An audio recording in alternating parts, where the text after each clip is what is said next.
নলবাৰী আৰু নলবাৰী এটা বালেশ্বৰ নামৰ মন্দিৰ আছে য'ত মই আজি যাবলৈ ওলাইছোঁ আৰু আপোনালোককো লগত লৈ যাম তাৰে পৰিৱেশটো দেখাম আৰু আপোনালোকেও চাগে এই ভিডিঅ'টো চাই ভাল পাব আৰু যদি আপোনালোকৰ এই ভিডিঅ'টো চাই ভাল লাগে তেনেহ'লে মোক like share comment and subscribe কৰি যাব নাপাহৰিব লগতে ওচৰত থকা বেল আইকনটো ক্লিক কৰি দিব যাতে মই যেতিয়াই নতুন ভিডিঅ' আপলোড কৰোঁ আপোনালোকে ন'টিফাই হৈ যায় আৰু আপোনালোকে যদি এতিয়ালৈ মোৰ চেনেলটো ছাবস্ক্ৰাইব কৰা নাই তেনেহ'লে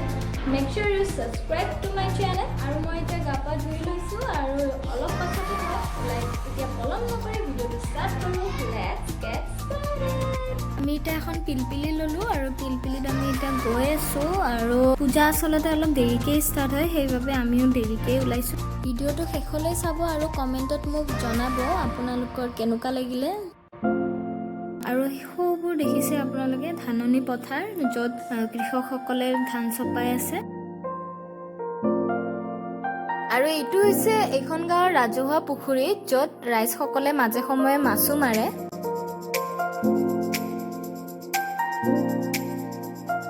আৰু সেইবোৰ যে দেখিছে আপোনালোকে বাহিৰত মেলি থৈ দিছে সেইবোৰ হৈছে বাঁহৰ জাপি কৃষকসকলে খেতি পথাৰত সেইবোৰ জাপি ব্যৱহাৰ কৰে আমি এতিয়া পিলপিলিক বিদায় দিলোঁ কাৰণ আমাৰ লক্ষ্যস্থান আমি আহি পাইছোঁ আৰু ইয়াতে লাগতিয়াল সকলো সামগ্ৰীবোৰ পোৱা যায় আমিও ইয়াৰ পৰা লৈ ল'লোঁ আৰু এতিয়া আমি মন্দিৰত প্ৰৱেশ কৰিম আৰু মন্দিৰটোৰ সম্পূৰ্ণ নাম হৈছে শ্ৰী শ্ৰী কালী দেৱালয় বাল্লেশ্বৰ মন্দিৰ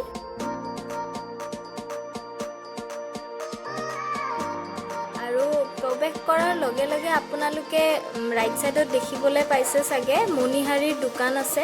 আৰু সেইবোৰ মই আপোনালোকক পাছত দেখাম এতিয়া আমি আগতে মন্দিৰ দৰ্শন কৰি লওঁ মন্দিৰ দৰ্শন কৰাৰ আগতে আমি এতিয়া ভৰি হাত ধুবলৈ আহিলোঁ আৰু মন্দিৰৰ চাৰিওফালৰ পৰিৱেশটো মই আপোনালোকক দেখাইছোঁ আজি ভক্তৰ ভিৰ বহুতেই বেছি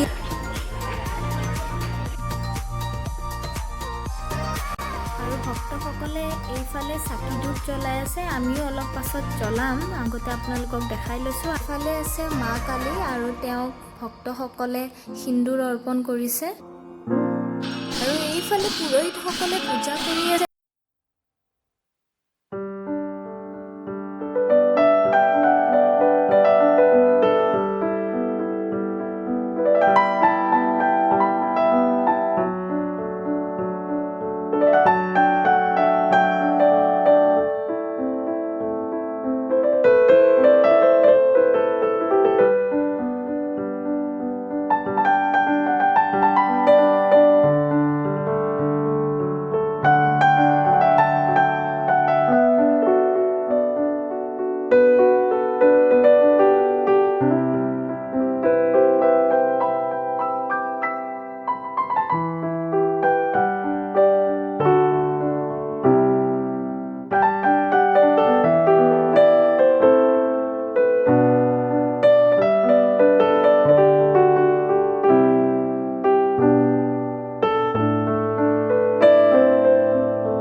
যাওঁ আৰু এতিয়া ল'লোঁ কিবাকে বাপৰে ইমান ভিৰ আমাৰ আৰতি আৰু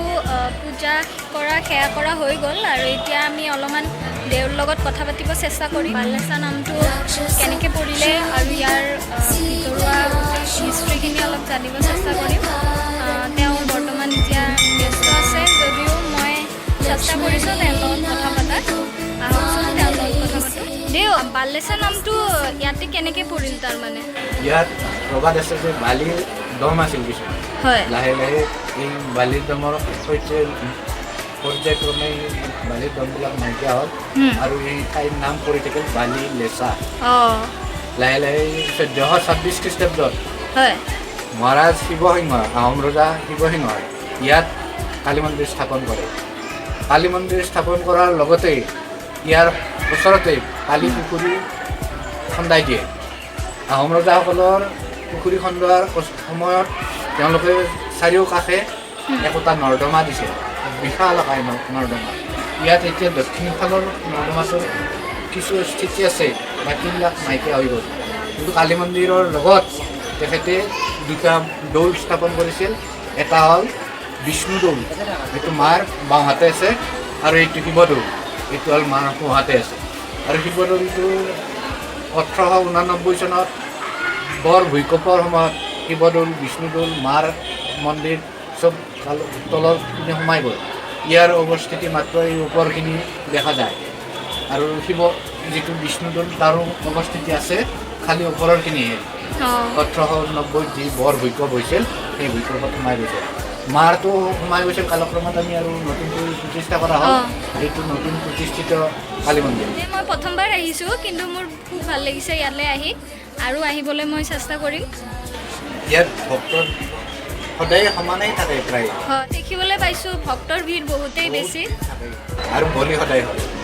বলিও দেখিছোঁ ওচৰত সদায় বলি হয় এওঁ শিৱ ইয়াত বলি নালাগে ইয়াত বলি নালাগে ইয়াত মাহ প্ৰসাদ নিদিয়ে ইয়াত প্ৰসাদ হিচাপে এইটো দিয়ে নকুল দানা হয় আপোনাৰ পৰা মই এটা আশীৰ্বাদ ল'ব বিচাৰিছোঁ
এতিয়া আমি ঘৰলৈ যাব ওলাইছোঁ কিন্তু তাৰ আগতে মই আপোনালোকক বলক মণিহাৰীৰ দোকানখিনি দেখাই দিওঁ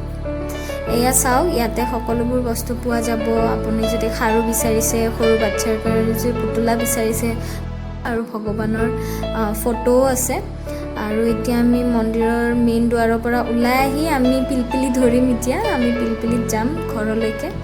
সো ভিডিওটো আপোনালোকৰ যদি ভাল লাগিলে চাই তেনেহলে মোক like share comment and subscribe কৰি যাব নাপাহৰিব লগতে ওচৰত থকা বেল আইকনটো ক্লিক কৰি দিব